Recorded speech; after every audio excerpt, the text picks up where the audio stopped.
Hey everyone, this is another recording joined by our special guest John Lehr, as well as local theater improv and stand-up comic Tim Truehart and local sketch actor Carolyn. Carolyn, what is your last name? It's Gould. Carolyn Gould, descendant of the great railroad family, The- and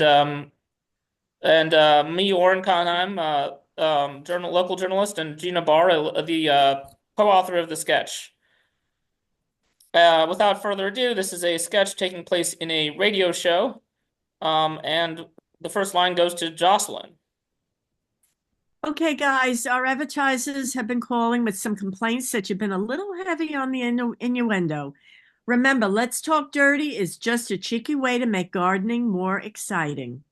Oh, we're just having fun with it, Jacqueline. It's Jocelyn. Look, I really like you guys. Or more to the point, I like being employed at places other than the Piggly Wiggly, so we're going to have to work this out. It's one thing to stay on theme, but you guys have started to get a little X-rated, and that's worrying the people upstairs, especially you, Chippy. If I feel like you guys are getting a little too, shall we say, hot and heavy, I'll ring this buzzer. Ah. All right, you guys are in three, two, one. Good afternoon. Welcome to the Let's Talk Dirty Gardening Podcast. It's Chippy. And Chili, wishing all of our listeners, from beginning gardeners going all the way to our seasoned horticulturists. Today, Chippy and I have all the answers to your in-depth questions about the reproductive life of your garden. That's right, Chippy, because as we all know, it's all about the plant's reproductive health. We want those stamens and pistils and antlers to get busy like there's no tomorrow. Just fertilize and fertilize until Let's move it along, folks. So, if you've been secretly spying on your garden and wondering, what exactly is going on behind my garden wall, then you've come to the right radio program. It's getting hotter than a greenhouse in here. so take off all your clothes. Ah. And let that trapped Carmen simmer all over your bodily Ah. Ah. orifices. So now to our first caller, who seems to have been waiting since, oh wow, 2 hours. Jocelyn, why is our caller on hold for that long? Well, again, I was putting out some fires with standards and practices. Welcome to our show, Lisa. Let's talk dirty. Thank you guys for finally taking my call. This is the show about plant care, right? Right you are, Lisa. Talk dirty to us. Sure. My garden is barren. No berries, no cherries, completely deflowered. I'm at a loss.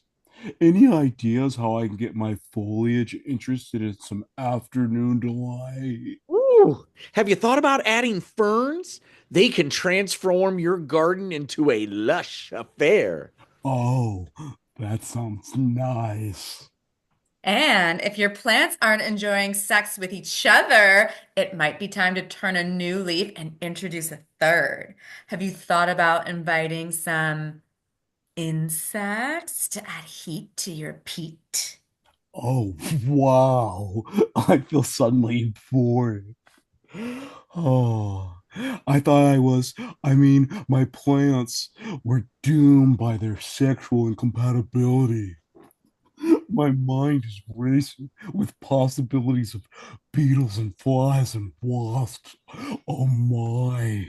Well, if you're desperate, Lisa, try changing up your mulch.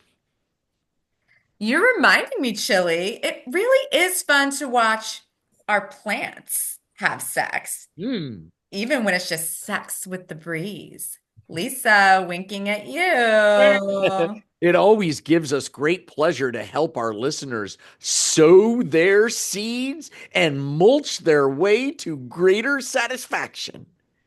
I applaud you on that, Chili. Good luck, and let us know when you flower. Winking again, Lisa.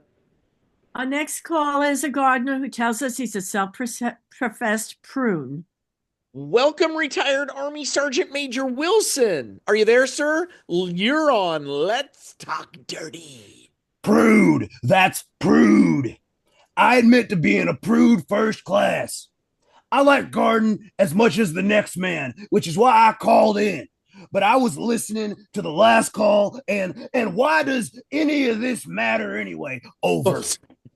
Sergeant Major Wilson, I think it's time to dust off your Army helmet and I absolutely forbid my plants to engage in any type of sexual behavior. I abhor messy seeds, capsules, pods, husks. My garden is G rated and green, Army green, over. look, sir, sex repulsion can affect the overall health of your garden and your.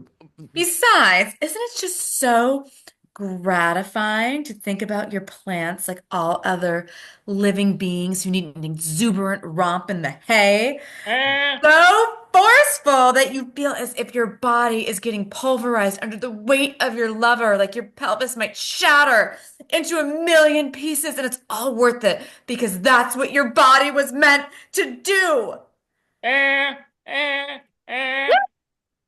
But we don't recommend doing that with actual hay because it's a dead plant. Ew.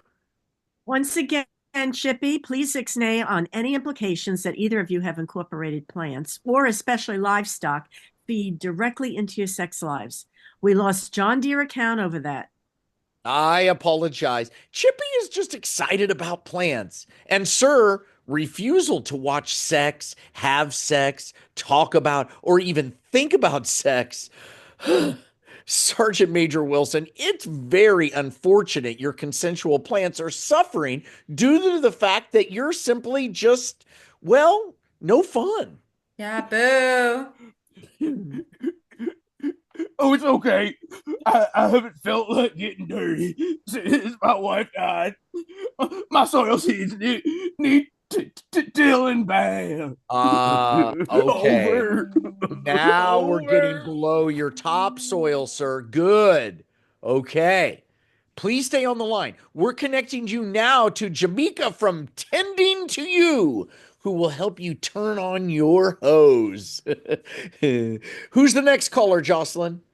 We have Shri. Hey, Shri, talk dirty time, dirty talk time, talk dirty, dirty, dirty talk time. My neighbors, they stop and stare at my round hard capsules hanging from my camellia branches. Oh, Shri, when you talk about your camellias, they sound wetter than the rainforest. Eh. Ah, say, maybe we could have coffee sometime to discuss this. You made it like a Starbucks. No, at my penthouse. I've got a hot tub and you can bring your camellia branches over. Eh. No thanks. Well, anyway, my Florida fortification is rampant. I feel like it's getting too dense for the topsoil to come through. Oh, Shri, I am grounded in admiration for what appears to be a sexual revolution in your garden. So, who's next, Jocelyn? Actually, the psychologist at the addiction clinic, is here with me in the booth. He said he has a warrant to have you recommitted. Not again. Boo. And he says he wants to send you to San Bernardino Institute to study you. You have one of the strangest cases of nymphomania in medical history. Ooh, San Bernardino has some sexy sequoias. Sign me up. Well, this has been fun while it lasted. Do they have any openings at the Piggly Wiggly?